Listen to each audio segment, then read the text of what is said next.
News 24 घडामोडी श्वास चालू घडामोडींचा। ओरिजिनल आणि डुप्लिकेट हिंदुत्ववादात फरक करायला हवा। किरण काळेंचा टोला।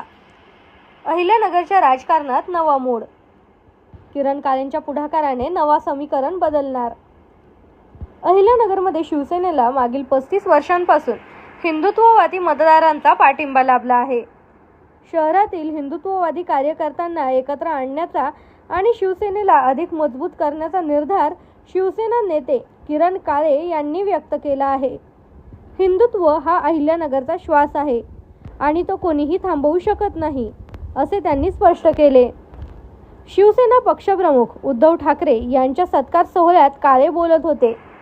यावेळी खासदार संजय राऊत, आमदार सुनील शिंदे, जिल्हा प्रमुख राजेंद्र दळवी, युवा सेनेचे विक्रम राठोड, प्रशांत भाले, राजवी नांगरे, डॉक्टर श्रीकांत चेमटे, किरण बोरुडे, किशोर कोतकर, दिलदार सिंग बीर, मनीष गुगळे, उमेश काळे, दत्तात्रय गोसंके, मुन्ना भिंगारदिवे, अमित लद्दा यांच्यासह अनेक शिवसैनिक उपस्थित होते। काळे पुढे म्हणाले की शिवसेनेचा जन्मच हिंदुत्वाच्या मुद्द्यावरून झाला आहे। लोकांना ओरिजिनल आणि डुप्लिकेट यामधला फरक समजतो। यामुळे हिंदुत्ववादी शक्तींनी एकत्र येऊन शिवसेनेच्या झेंड्याखाली संघटित व्हावे। पण मोठा प्रश्न असा आहे की किरण काळे हे खरोखर हिंदुत्ववादी शक्तींना एका मंचावर आणू शकतील का? अहिल्यानगरच्या राजकारणात हा बदल होईल का? तुमचे मत काय?